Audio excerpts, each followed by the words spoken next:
សូមនៅពេលខាងក្រោយនៃធម្មវិសេសទេសនានៃបដិជ្ជប្រគុណព្រះគ្រូក៏ធម្មវិជ្ជាកវិទ្យសមាទិធម្មកវិទ្យវិជ្ជាកវិទ្យគឺព្រះអង្គមានប្រតិសន្តោសដល់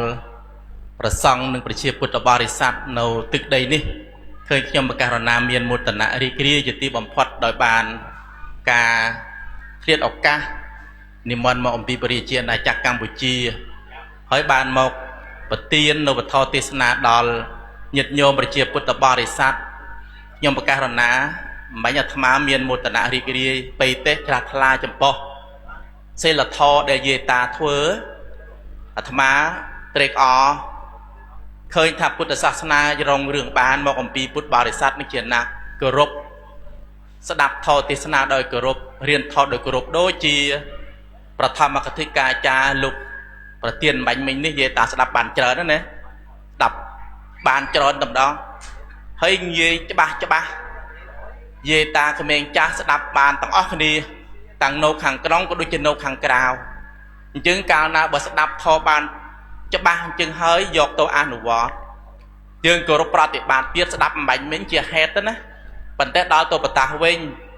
កុំឆ្លោះគ្នានោះបានជាផលដូចជាអំបញ្ញស្ដាប់បានណាទាំងអស់គ្នា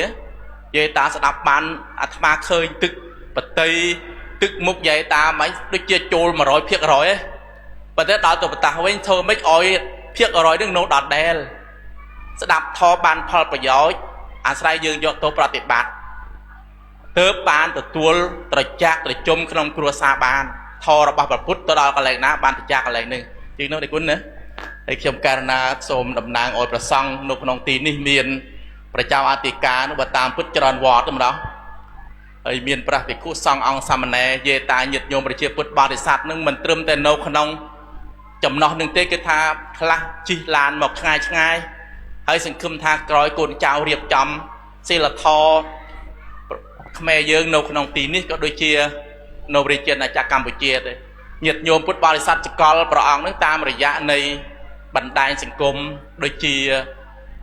គេហៅថាបច្ចេកវិទ្យាថ្មីបានជាយើងនឹងជិតគ្នាញាតិញោមណាប្រសិនបើមិនមាន YouTube មិនមាន Facebook ទេញាតិញោមក៏មិនសកលប្រផាក់ព្រះអង្គដែរអញ្ចឹងណាសម័យនេះគឺយើងកើតតាន់ក្នុងសម័យបដិវត្ត 4.0 នេះគឺថាឱកាសដែលធ្វើឲ្យយើងជិតគ្នាឱកាសដែលធ្វើឲ្យយើងនឹងសកលគ្នាឱកាសដែលញាតិញោមពុទ្ធបរិស័ទដែលមិនធ្លាប់បានធ្វើបន់ស្ដាប់តាម YouTube នោះបើតាមពុទ្ធទៅញាតិញោមពុទ្ធបរិស័ទក្នុងទីនេះប្រហែលជា 100% ហើយដែលសកលប្រផាក់ព្រះអង្គដែលហៅថាវិជ្ជាកវិទ្យសានភិរេតអញ្ចឹងណាអញ្ចឹងទេសកលអស់ទេហើយមិនត្រឹមតែសកលក្នុងទីនេះទេកូនចៅដូចក៏សកលដែរតែបើទេសនាឃើញព្រះអង្គទេសនាជ្រាលជ្រៅអង្គទៀតនៅបរិជាណាចក្រកម្ពុជាដូចជាសម្ដេចពិនសែមព្រះអង្គបានមកសម្ដែងធម៌ទេសនានៅទឹកដីនៃខេត្តវើយើងកន្លងហើយខ្ញុំករណាគឺថាមានមោទនៈរីករាយសប្បាយចិត្តបានថ្ងៃនេះមានបដិជ្ជប្រគុណដែលនៅរដ្ឋ Oregon សហរដ្ឋអាមេរិកក៏ព្រះអង្គជាអធិបតីក្នុងទីនេះព្រះអង្គខំសួរព្រះអង្គពេលដែលបុជាប្រសពប្រឧបជាឲ្យព្រះអង្គទូរស័ព្ទមកសួរថាតើបិណ្ឌ100ថ្ងៃនៅថ្ងៃណាដើម្បីព្រះអង្គដាក់សម្បត្តិយន្តហោះនឹងមកចូលរួមប្រស្រ័យបិណ្ឌ100ថ្ងៃនឹងតាមទឹកចិត្តរបស់ព្រះអង្គខ្ញុំថ្ងៃនេះគឺថាមានសេចក្តីជ្រះថ្លាត្រេកអរហើយយេតាសិលធម៌ល្អនឹងប្រសង់ត្រេកអរជាមួយនឹងសិលធម៌ល្អរបស់យេតានោះក៏ឈ្មោះថាបានបន់ជាមួយទង្វើដែលល្អរបស់យេតាដូចជាធម្មកទឹកមាញ់សម្ដែងបាញ់មិញណាឃើញគេធ្វើល្អឃើញគេមានសិលធម៌ល្អយើងត្រេកអរបានបន់ជួយជាមួយគេឃើញទេញាតិញោមអាត្មាគេថាស្ដាប់បាញ់មិញនេះគេថាឃើញថាទឹក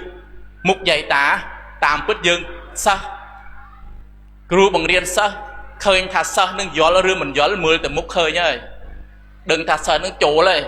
ប៉ុន្តែសិស្សនឹងបើថាសម្ដែងទៅហើយសិស្សយាយតាមុខយាយតានេះឃើញផ្សេង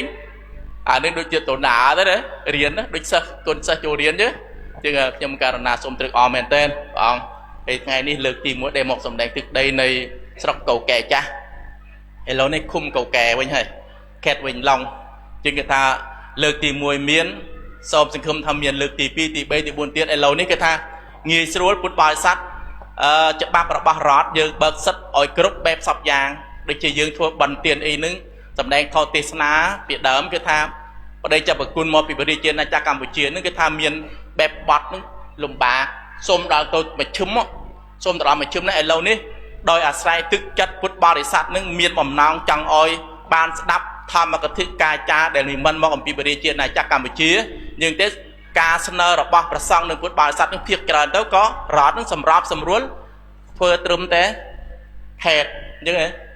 សូមសាលាថ្នាក់ខេត្តហើយឃុំសម្រុះសម្រួលបានពីញាតិញោមនេះជាមោទនៈមួយសម្រាប់ជាតិយើងជាងសង្គមថាញាតិញោមពុទ្ធបរិស័ទ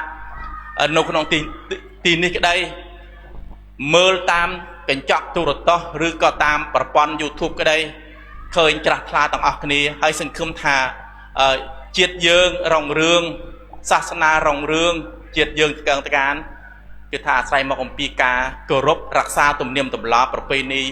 ក៏ដូចជាពុទ្ធសាសនាហើយយើងមានពុទ្ធសាសនានឹងវត្តអារាមនឹងហើយកន្លែងដែលបណ្ដោះបណ្ដាលធនធានមនុស្សយើងដែលចេញអំពីវត្តដូចជាជាងអ៊ីគ្រប់បែបសពយ៉ាងតែជាងគ្រូទាំងអស់នឹងចេញពីវត្តដែរប្រសិនបើក៏មានវត្តទេក៏មានគ្រូដែរអញ្ចឹងណាញាតិញោមយើងខ្ញុំករណាសូមត្រេកអរមែនតើហើយសង្ឃឹមថាព្រះអង្គមានប្រកាយពលសុខភាពបរិបូរណ៍ដើម្បីបន្តក្នុងសកម្មភាពសម្ដែងពធទេសនាជាធម្មយាត្រាមួយសម្រាប់ពុទ្ធបរិស័ទធម្មយានមួយសម្រាប់ដឹកនាំប្រជាពុទ្ធបរិស័ទនៅក្នុងទីនេះក៏ដូចជានៅក្នុងទីដទៃដែលស្ដាប់ពធរួចហើយមនុស្សអាក្រក់កន្លែងទៅជាមនុស្សល្អមនុស្សមិនតានបានសុក្រិតទៅជាមនុស្សសុក្រិតអានេះគឺថាល្អណាស់ខ្ញុំករណាសូមច្រាស់ថ្លាហើយសូមប្រគេនពរដល់បដិជបគុណប្រធមកថាកាចារសូមឲ្យព្រះអង្គមានប្រកាយពលសុខភាពបរិបូរណ៍ហើយទៅសម្ដែងធម៌ទេសនារាល់ប្រទេសហើយញាតិញោមជាពុទ្ធបរិស័ទប្រសង្ឃក៏ព្រះអង្គប្រចាំអធិការគ្រប់ព្រះអង្គហើយខ្លះទៅព្រះអង្គនៅប្រែកជុកនៅព្រះអង្គចឹងខ្នងព្រះអង្គលោកមិនបានសុខភាពល្អប៉ុន្តែព្រះអង្គខំនិមន្តមកនៅខាងក្រោយនេះគឺព្រះអង្គមានអាពាធធ្ងន់ប៉ុន្តែលោកនៅខំមិនមកស្ដាប់ធម៌ទេសនាហើយយេតាពុទ្ធបរិស័ទខ្លះទៅឈឺចង្កេះចុកដៃចុកជើងប៉ុន្តែញញឹមទាំងអស់ដូចជាស្ដាប់មិនមែននេះអារូបគេអាការៈឈឺចុករើមិនដូចទៅដល់អស់ណាហើយសង្ឃឹមថាអស់ហើយទៅកន្លែងបតាវិញអស់ទៀតហើយតែ complex ធ្វើសេចក្តីល្អ complex ធ្វើសេចក្តីល្អតាមដែលអ្វីដែលយើងបានស្ដាប់រួចហើយយើងសូមចុងក្រោយខ្ញុំបករណាសូមប្រគេនពរដល់បដិជបគុណបឋមកថាកាចារក៏ដូចជាប្រជាអធិការព្រះឧបជាព្រះភិក្ខុនវសាមណេរទាំងអស់ហើយនិយាយតាញាតិញោមប្រជាពុទ្ធបរិស័ទនៅក្នុងទឹកទីនេះក្តីតាមស្ដាប់តាម YouTube បញ្ចប់ទូរទស្សន៍ក្តីសូមឲ្យបានជួបប្រទះតែសេចក្តីសុខសេចក្តីចម្រើនគ្រប់ទិនទិវារាត្រីកុំឲ្យឃ្លៀងឃ្លាតឡើយហងសូមអនុមោទនាច្រាស់ថ្លាចំពោះទឹកចិត្តប្រកបដោយការស្ដាប់ដោយគោរពចំពោះប្រធមបាញ់មិញនេះសូមអនុមោទនាថ្ងៃនេះនិយាយតា